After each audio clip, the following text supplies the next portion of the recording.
Hi there, hi there, hi there. It's nice to be at South by.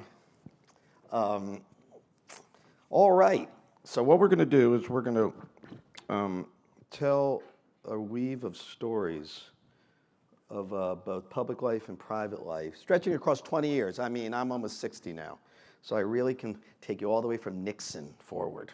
It's a long way. It seems like Nixon is coming up a lot lately. Hey, am I crazy about that? The echoes of Nixon. The title is Affinity as Identity. We are what we love. That'll make sense to you in a little while. Identity has been a theme of much of my writing across these 20 plus years. You know, I come of age in the 80s when the country was starting to get sort of more tribal, I suppose you'd say now. Torn apart. I remember a conversation I had back then about seeking the shared national narrative. There's a writer named Frank Conroy who wrote The Water Method Man. I mean, he was an okay novelist, but he was a great thinker. And he said in a speech, we've lost our sense of the shared national narrative, which hit me. What is that? The story of us. Is there a story? We're nothing but our stories, really. I mean, that's what this thing is between our ears, a little story machine. That's why we make sense of ourselves, our place in the world, our time, our place, you know, our short life. Echoed in my head for years. You know, you need to know who I am, so I'll just do the quick sun and moon, mother and father, so you understand how this occurs. You know, that was a very nice introduction. I hear that introduction, like some of you. There's a little voice behind my ear right here, which says, and still a disappointment to his mother. Okay. What a woman from Brooklyn about this tall. No surprise looking at me. Wanted more than this. And she kind of laid it out for me when I'm a kid, not in so many words, but pretty close. I won't love you any less if you're not a success. I just won't mention your name to other people, which is kind of true, actually. I mean, years later, as a reporter, I'd be with some woman. It's not an ethnic thing. It's the American mother. And I'd say, there's a son other than the doctor. We did an hour in the doctor. How about the other kids? Now it's the private equity guy. It's the way it is here. You want to make them proud, give them something to talk about, right? The land of self-invention. You're in it. Invent. It's one side. The other side is a guy, World War II guy, who ends up being an insurance agent. My mother wanted law school. He didn't go for that. And he was a life insurance guy, which is sort of interesting. Back in the 50s, only men got life insurance. They were the breadwinners. And he was the life insurance guy. And he learned lessons doing this, which ended up being very valuable later in his life. Because, I mean, he has to get from the front door at night, like at 7 o'clock, to the kitchen table and convince some young couple to account for their death. I mean, what a crazy product. I mean, hard to sell. He was good at it. And from time to time, you'd have to go back and deliver what was called the death benefit check when the husband went down. And he's sitting at that same kitchen table with the wife saying, okay, this is maybe all the money you have for a very long time. And let's talk about that, your life now and the kids. And this comes in extremely valuable to him. I mean, it's amazingly how precise the need is. As he reaches from his bed to the nightstand, grabs a pad on a particular morning and begins to write. And he writes, I can't believe you two boys are my sons. Me and my brother were teenagers. I'm overwhelmed with joy when I look at you. How lucky can a dad be in this short life? Oh, it's a beautiful letter. I mean, it's the kind of things we so rarely write to our loved ones. Why is that? Why is he doing it? Well, it's clear in the first sentence. I hope you boys never read this letter, but I cannot ignore what the doctors have said. My chances of survival are slim. Sippo. Letters given to us posthumously after his death. The letter doesn't change. We change. It's interesting.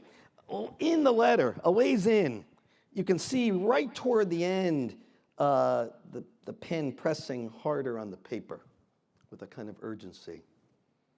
Just right at the end. He says, but one thing I'll ask of you, please, please do something worthwhile with your lives. Don't compromise there. Make that the star at the center of your constellation and everything will work out. Trust me. And the paragraph before that, he said something that my brother and I didn't really understand as kids. Now we understand as grown-ups. He says, and you boys don't owe me and your mother anything. You've given us more by being a presence in our life than we ever possibly could give to you. My mother disagrees with that almost at every level, actually. You owe me big, both of you. Everything I am, you are, you owe me. They're both right. So that's me. That's me searching for all the things I'm taught to want. Starter home in Dedham, Massachusetts. I'm a reporter at the Wall Street Journal. I've got this extraordinary wife, 2 perfect kids. Perfect, we don't use that word anymore. We did then. Walter, 5, Owen, 2.5. Reaching for all the things we're taught to want. You know, man plans, God laughs. I got a great job. Senior national affairs reporter for the Wall Street Journal. Those days, that was the biggest paper in the country. We had newspapers then. It was the 20th century. You read them. There are ads in them. We're off on a big adventure. New job for Dad and the Journal's Washington Bureau. New school for Walt. Cornelia looking for friends for Owen, for play dates. Month in, I stopped telling her about what's happened at work, covering presidents, because there's too much happening in the house. She says, look, something's wrong with Owie. I said, what do you mean? Well, just look at him. He's not looking back at you, is he? I guess not. Call him. He doesn't respond. Owen! Owen! What's that? And he's unhappy. He's always a happy camper, and he's not happy now. And he's lost all speech. I mean, it's month by month, but it goes from a few hundred words, I love you, let's get ice cream, where are my Ninja Turtles? Turtles were big then. Down to one word, juice. And we know something terrible has happened. I mean, we just don't know. We're just confused and we're scared. I mean, this doesn't make sense. A kid doesn't grow backwards. We see a doctor, says, you're out of my league. You need to see a specialist. We see a specialist. And she says, this is called autism. I said, you mean like Rain Man, the guy in that movie, Dustin Hoffman? Are you kidding? Well, maybe, but he speaks. And when the regression is this steep, often they don't get speech back. It's the last thing I hear in that doctor's appointment. Cornelia, too. We literally lifted out of our bodies. We're looking down in the scene of these 2 parents and the kid on the rug looking at his hands and the doctor in the smock. We left those people in the room, those parents. They came in, they did not leave with us. Those people are gone. Used to miss them. It took a while, not so much anymore. And the life that I'm living now began. Owen can no longer communicate, even make his most basic needs known.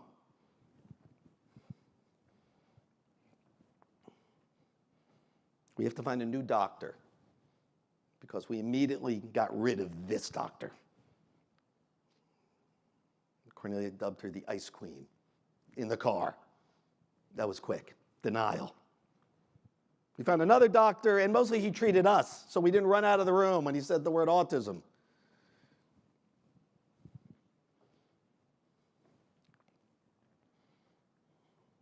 Owen was gone. At least the Owen we knew. He was still there, but not in a way we could be with him the way we were. And we all began to change. We didn't realize it at the time, but that's kind of what happened. You know, change changes everything. At this point, I'm scared. You see this doctor, he says to me, what do you do for a living? This new guy. I said, I'm a journalist. He's like, I'm so sorry to hear that. I said, really? What do you mean? He said, you just paid me $120 for this visit. You're going to need 3 of them a week. I said, oh, I see. He said, you good with numbers? I said, yeah, it's. Investment banking.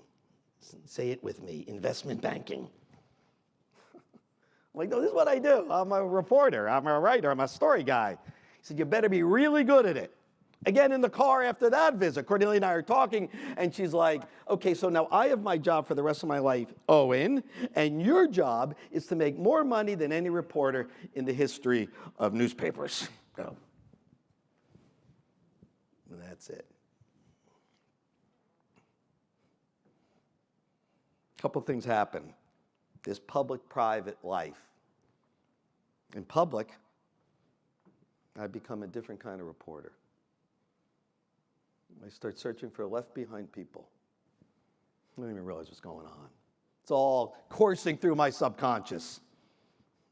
I cross town in Washington, D.C. to the worst corner of Washington, the worst drug corner in the city, and the school right nearby. And I write this book, A Hope in the Unseen, which is a book that educators have been reading forever. Inner city African-American kid, pariah in his school, the nerd geek honor student, in a place that's upside down. He wears his A's like a shining breastplate, and that makes him a target. I find him. He's sitting up in the chemistry lab. I say, look, I need you. I need to see what it feels like to be you. Just for a minute, a day. I mean, I'm here to try to understand someone whose life is just nothing like mine, yours. Let me in. He could see I'm a mess. I am a mess. My whole life is upside down. He's like, so you want to be in my shoes? I said, right. And I want you to teach me. I'm going to teach you. Where'd you go to college? I said, I went to University of Virginia. Oh, Virginia, good. He has a Barron's book right next to him. Graduate school? Yes. Columbia. Columbia. You do any teaching? I'm like, oh, Jesus. Yes, up in Cambridge. Harvard. You taught at Harvard, and I'm teaching you? This is clearly a scam. I'm out. And he runs down the hall. I chase him. I'm desperate. I see he believes in this meritocracy that has been shattered for me. This notion. All the stuff I did to please my masters. That those credentials mattered. That those shining breastplates were so important. And I follow him for 3 years. He makes it to Brown University. I follow him from one edge of America to the other. An outcast, Cedric. Now, of course, he walks through my neighborhood in Washington. People look away, cross the street. They look at him long enough to look away, just like they do with my son. I searched for left-behind people for years, trying to hear their voices. And the most left-behind person I know was living in the bedroom, our guy. A little ways in, we notice the only thing that seems to catch his attention is the thing he loved before the onset of the autism, which are the Disney animated movies. Every kid loved them in that period. I mean, remember that? You know, Disney dies and Disney kind of goes into trance for 20 years, then comes roaring back in 1989 with a movie called The Little Mermaid. Let's see, anyone see that movie here? Let's see a show of hands. Everyone see that movie. It's great. The Walt Disney Company thanks each and every one of you. All he wanted to do was watch The Mermaid. Every time he had a minute, he goes up to the 3rd floor, and he's got the remote. His motor function has gone to hell, with one exception, his thumb on the rewind button. So we watch The Mermaid. It's all we do as a family anymore, is watch this one movie. But at least we're together on the big California King, watching over and over. Now, in the months leading up to this watching of the movie, he's gibbering, he's murmuring words that sound like gibberish, like baby talk. And we're hopeful, like maybe he's going to work his way back from infancy. He's saying, juice serve us, juice serve us, juice serve us. And we think he wants more juice. Give him the sippy cup, he knocks it over, doesn't want the juice. But it's noise, it's sound, verbalizations. Jump ahead. A year into the silence, we're watching The Mermaid. Now, you know the movie, so this is going to be easy. We're watching the key scene in the movie, the Faustian bargain. All right? Ariel wants to be human. She'll do anything to get her way. Can we talk frankly about Ariel at this point? She is a selfish girl, all right? Can we acknowledge that? She works now at Goldman Sachs. She's fine. She's a partner. She's happy. Third marriage. Thing with Eric didn't work out. It's a Prince thing, right? It's like a fantasy thing. See what she says? It won't cost much, a trifle really, just your voice. Owen rewinds.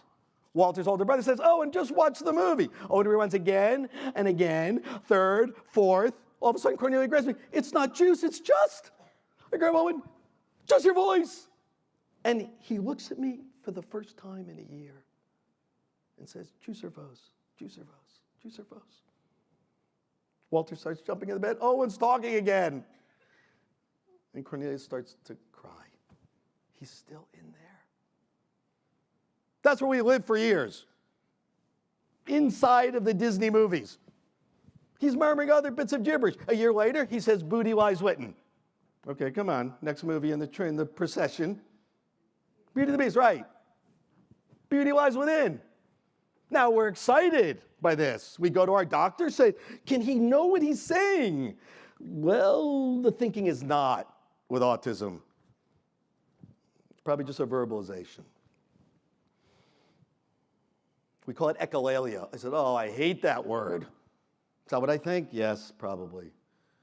It's like you're a very, very pretty girl. Pretty girl. They say the last sound. So, well, why would he pick those 3 words out of 89 minutes of gibberish? Just your voice. Beauty lies within. It's his life. Child who's silent.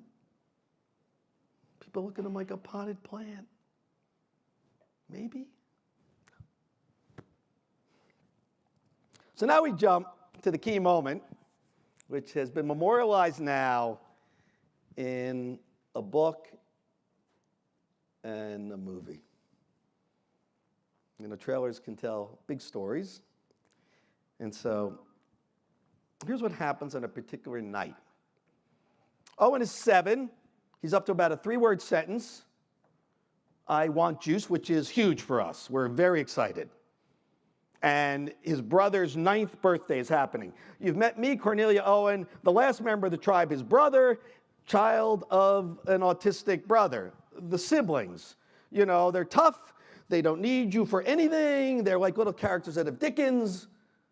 I'm good. Mom and Dad have their hands full. I'm fine. I'm good. See ya. Walter. And he gets emotional on only one day of the year, his birthday, of course. We don't even notice it. It's not part of our story.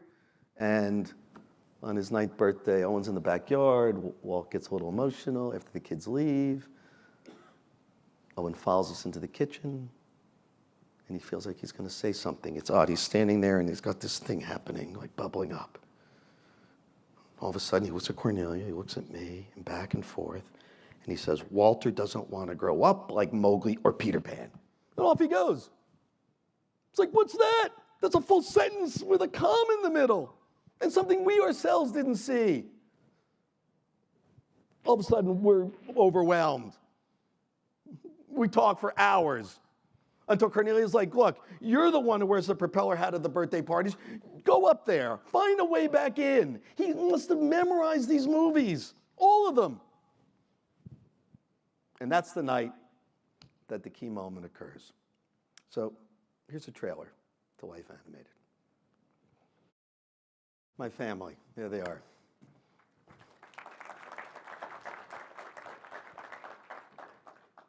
So that night with the Iago puppet, Actually, the first thing I say to him is, Owen, how does it feel to be you? Gilbert Gottfried's voice, it's easy, anyone can do it. It's like a busted Cuisinart, just, you know.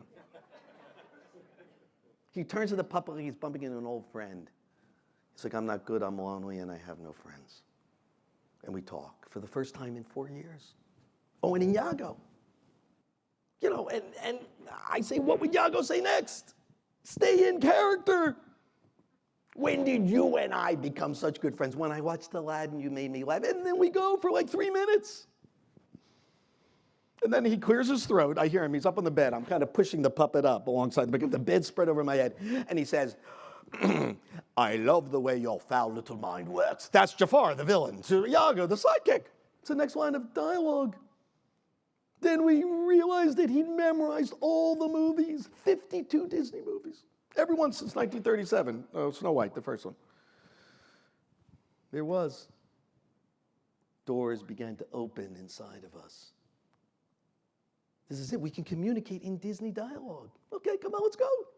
The next night we start the basement sessions. All of us together, me, Cornelia, Walter, Owen, and we just take roles. Now we go with Jungle Book first, which is good. There's a lot to work with there. Now everyone takes a character. I'm Baloo, you know, which works other than the height issue. And, you know, kind of bare necessities. I'm Goofy. Cornelia's protective. Bagheera the panther.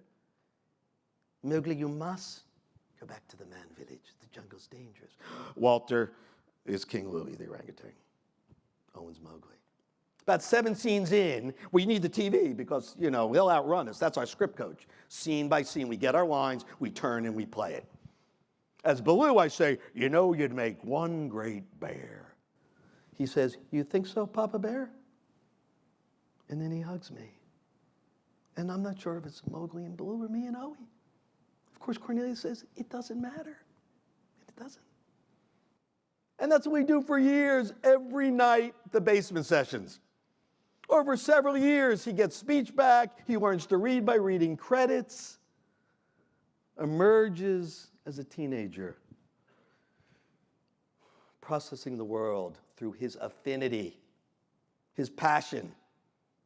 He's like us, just ahead of the curve.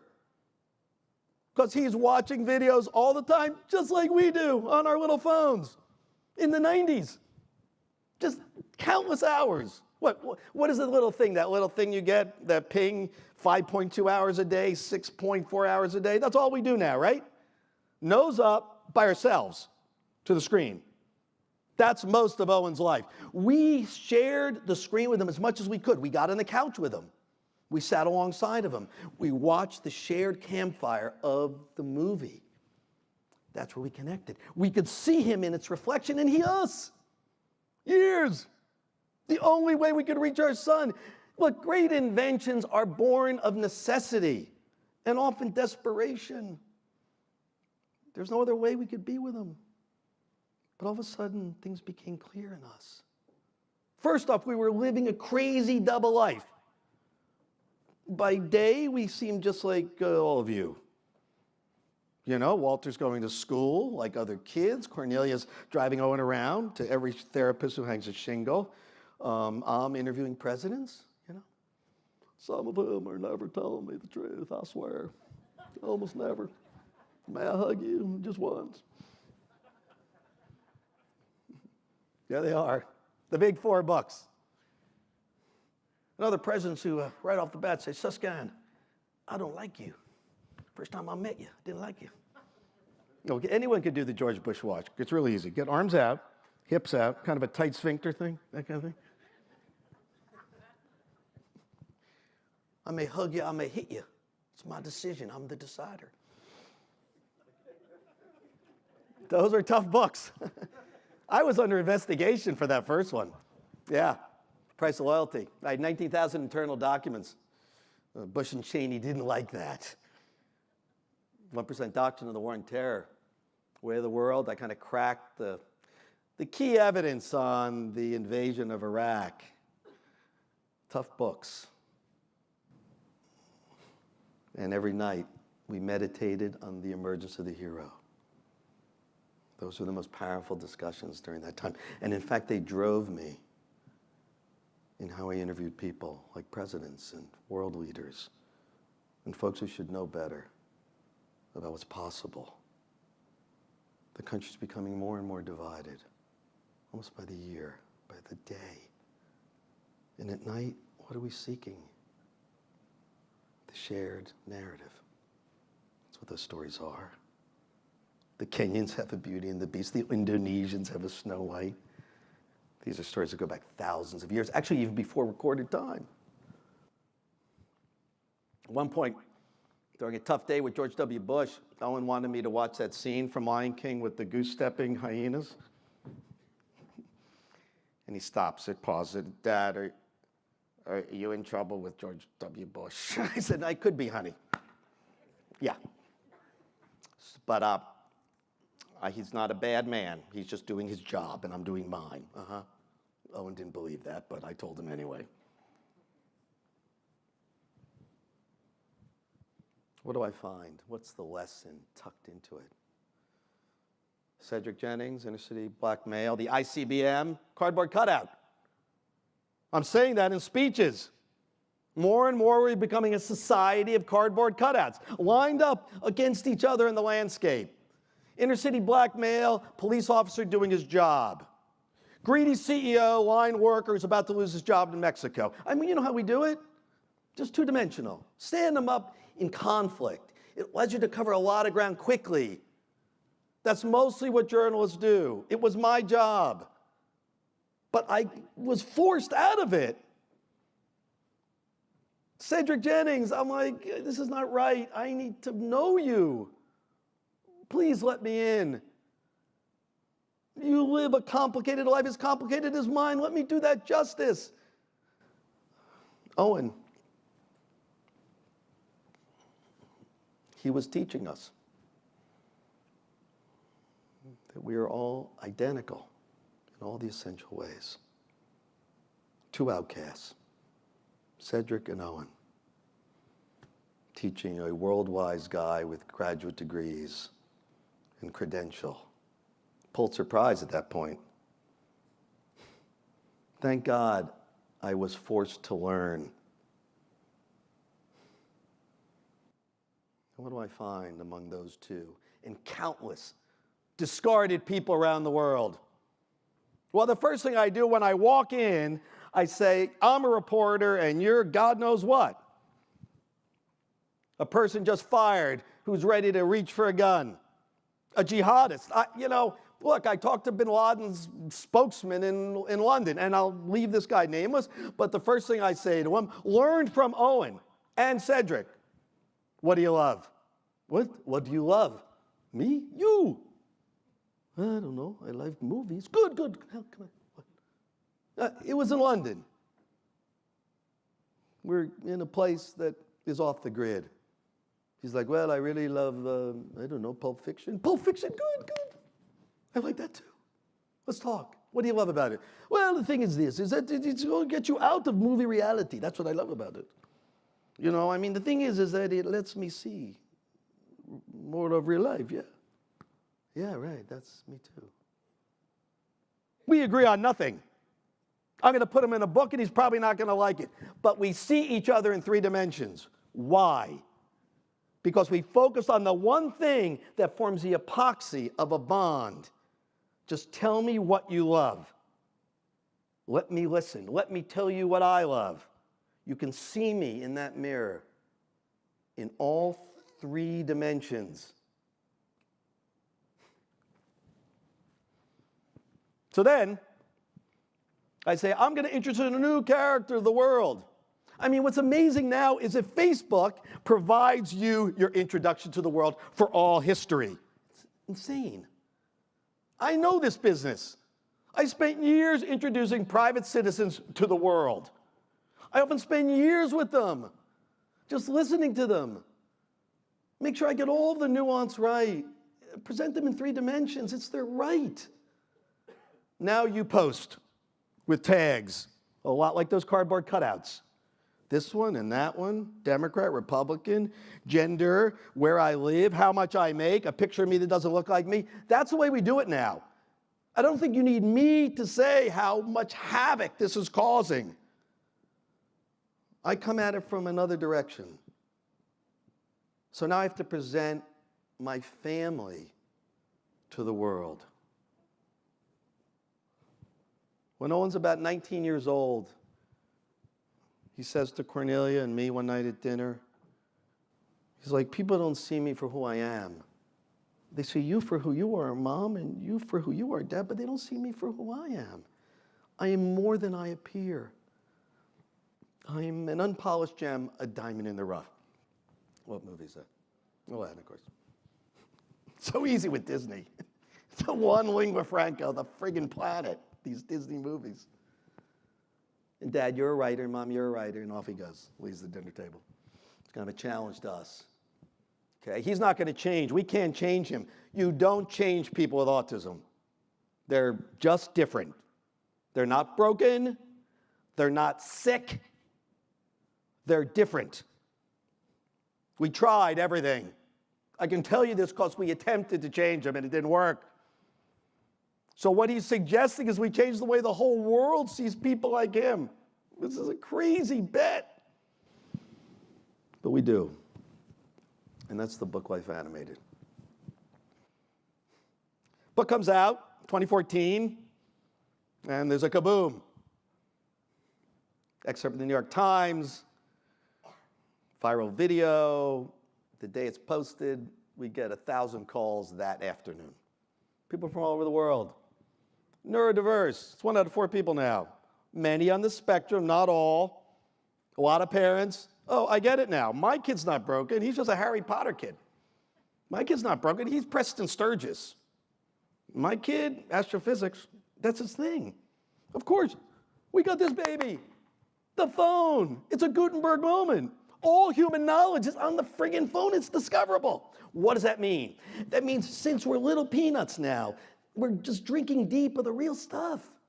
What we used to get in schools, we have to go to the friggin' library for. Did you go to the library in high school? I didn't. Some of the ladies did. I didn't, okay. I wish I had. It's changing humanity. What's happening? It's what Cornelia said early on with Owen. Okay, it's Disney. Look, the bottom line is what he loves is who he is. And loving what he loves with him is the way we're going to love him. It's the only way it ever works, right? Well, we're all becoming like that. What do you love? Here, this. Look, watch it with me. You can get the real stuff here. You can go 1,000 feet deep, and they're links. Oh, this is amazing. Come on. The problem is we're doing it all by ourselves, which is crazy. So the parents call in groups of 1,000. I speak to the UN General Assembly. I testify in front of Congress. I speak to NIH. And we say, we have the capacity now, me and Cornelia, writers, to not just write about change, but maybe to drive change. I call leading neuroscientists, leading technologists into office in Harvard Square, and I say, let's build something that allows people to do what we did, but faster and better, because all knowledge is now ubiquity. It's available to everyone. How do we do that? And we do it. And we start something called the Affinity Project, which of course is born of Owen's insights. And we build this new kind of technology, which is basically the Yago puppet with a lot of video that you share, computer to phone. Now you're gonna see the first usability tape. You're gonna see this lovely young girl, Caitlin. Now she is a Frozen girl. She literally interprets the world through Frozen. I mean, the people who made Frozen are dazzled by it. But it's all Frozen. Again, it's what we all do. Just an extreme expression of it, right? So the way it works is her mom types into the computer, and what she types comes through in the voice of a character on Caitlin's phone, and she talks to it just like I'm talking to you. She knows mom's behind the curtain, all right? And it's amazing, because the mom can also send through all the videos from Frozen, which we stole. We just, we tore them off of discs.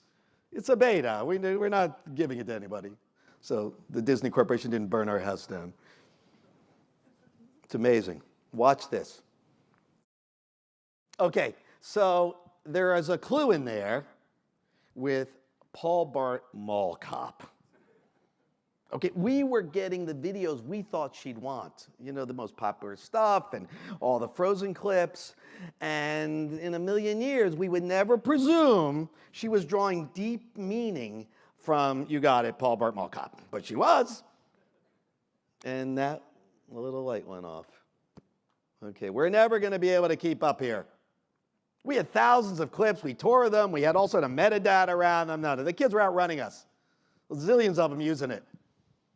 We're like, we need to follow them. They're going to lead. We're going to follow in an unobtrusive way so we can see what they see, just like Cedric, just like Owen, just like all that really works as educators. And so we had to make the app YouTube accessible with paired devices in synchronized streams over countless platforms. It's really hard technology, but it works. And we did it. And the sidekicks. All right, so now it's phone to phone. And basically, I type her talking to my phone. It comes from a voice of a character on Owen's phone. Not all the kids like the voices, some just like the text. And I have a YouTube search. I click a video. It mirrors on both phones simultaneously. We can stop it, start it, rewind it, talk about it, just what we did on the couch for years. Just like what educators do when they're really kicking it. Just like what friends do. Just like who we all are. And it's amazing, the outcomes. I mean, there's a bunch of studies, Harvard and MIT, and they're coming due now after several years in the cooker. This is a particularly good one, though. This is at the Ivy Street School, which is an MIT-affiliated school in Brookline, right where our office is in Harvard Square. Now, they have a bunch of kids who are doing it for about a year, and they created a pilot of 7 kids. Now, these kids were spectrum kids from 13 to 21. And when I say spectrum, I want you to just say different, okay? Say it with me. Spectrum, different. They're not busted. Some of the most brilliant people in history have been in the spectrum. And many folks who have no speech have communicated with me, and they're some of the most brilliant people I know, not in spite of, but because of the way they're different. I'll tell you one thing my neuroscience friends tell me, and it's powerful. Neuroplasticity, the brain's very plastic in ways we never understood. You're rewiring it this morning at breakfast. What it means is that for every deficit or stressor in your brain, the brain creates an equal and opposite strength, of course. You see Ray Charles or Stevie Wonder, you're like, yeah, obviously. A guy who's paralyzed builds these giant dexterous arms. Yes. Same with this. So the question is, where's the compensatory strength? It's not if, but where? It's almost always shown through the affinity, through the passion. Of course. It's a telescope to those compensatory strengths in you too.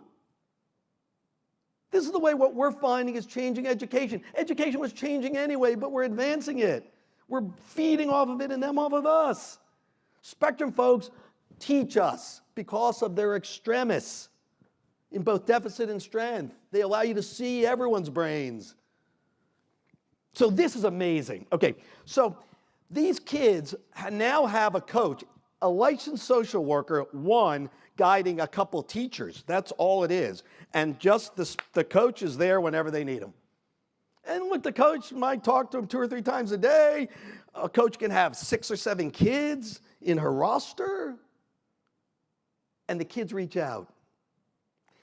In every session, look at the numbers of the clinical skills they're working on. Distress tolerance, functional communication, feeling identification, sharing interests, problem solving, perspective taking, all the big stuff that every educator needs. And the spectrum kids, they have to live on this. This is their disability and their stress. Look at that. Go to the next slide. Who initiated the sessions? 71% initiated by the kids. This is unheard of in the history of therapy, much less education. The kids are getting all of this they need at their own behest. They're initiating the context. Why?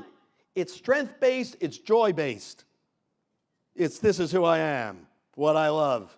And now a therapist, a coach, another teacher remotely is sharing it with me. Remote's important.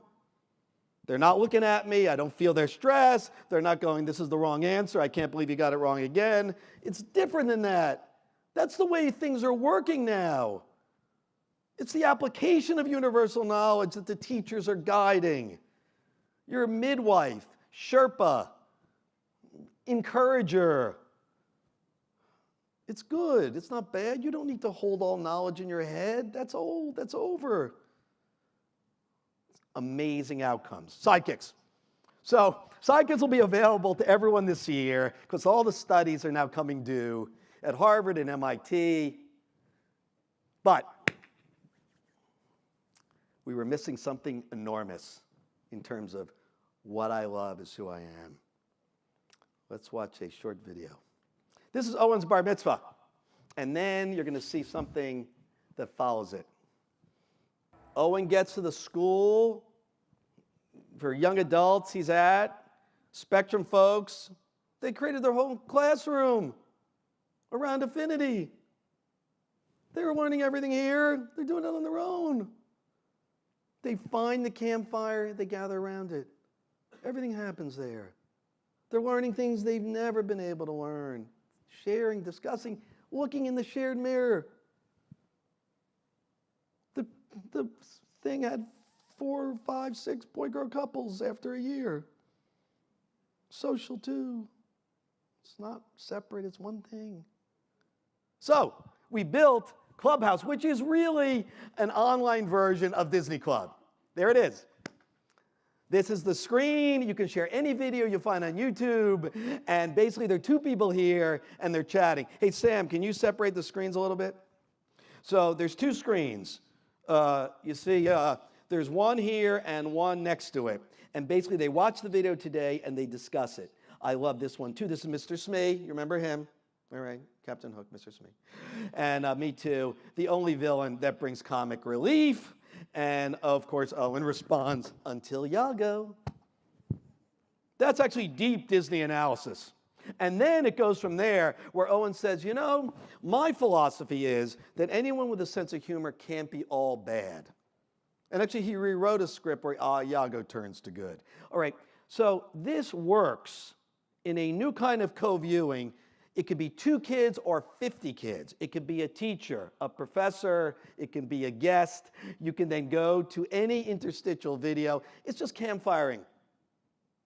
It's allowing people the joy of active and engaged learning and growth, that they're kind of running themselves. Piece of digital real estate you own. It's lovely. But after they did this a while, they're like, this is great, but the big thing is these are only the people I know. And I'm really into Preston Sturges movies, and no one I know is into Preston friggin' Sturges. Where do I find them? And if I could share with them in real time, in a safe way, then I'd have a life. How would that work? And we created the next generation called Bongo Town. Now, that's actually a place. You're going to watch a video now of Bongo Town, which is just up in a beta. And it's really a new kind of social media where we're pulling back from so much that we splash out there as social media. Why? I don't care where you went to college. I don't care if you were in high school with me. I didn't talk to you in high school, for Christ's sake. I don't care what party you belong to. I don't care how much money you make. I care that you love Pulp Fiction and you love It's a Wonderful Life. That's all I care about. Let's share the thing we know we both love. Then I'll know you. I have practice at this. I've been doing it my whole life with some people who you would never share a room with. And they call me at night from wherever. Ron, you want to talk about Pulp Fiction again, yeah? The NSA picks that up, so you're safe. Let's watch Bongo Town. Just up, and it'll be available soon, and it's quite something.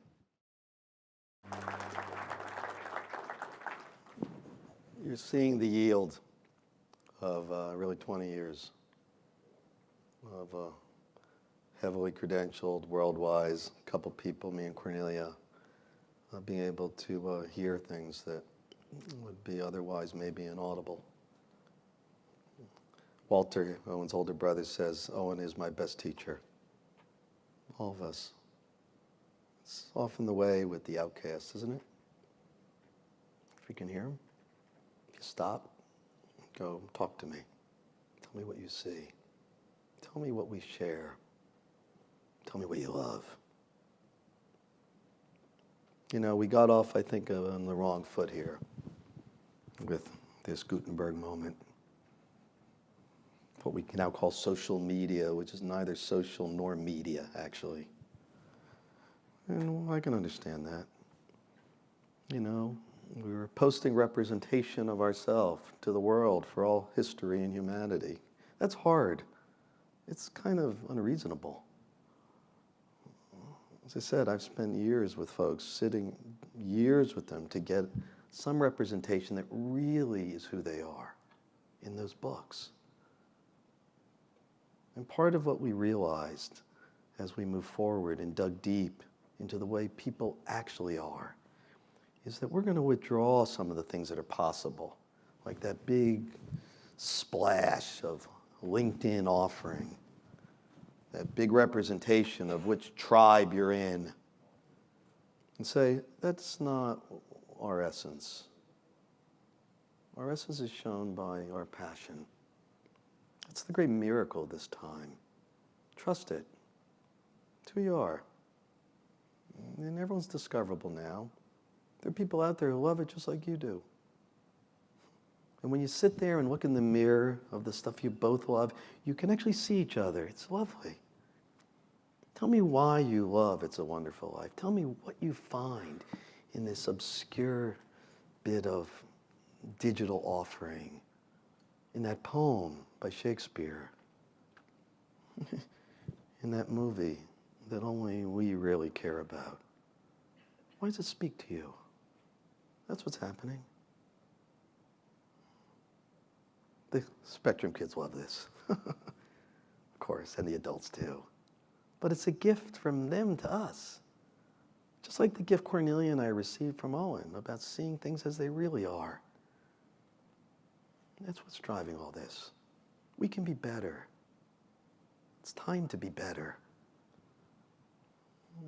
Business models of big companies are meaningless historically. Trust me, I've written histories. Oh, so what happened in this period? Well, we cashiered democracy and set people in terrible conflict. Why? For ad revenues. What, are you kidding? The historians will just crush us on that.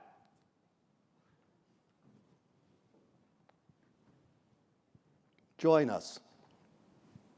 This is common sense, so much of this. Now we built the technologies to get there. It makes us better educators, better parents, better friends.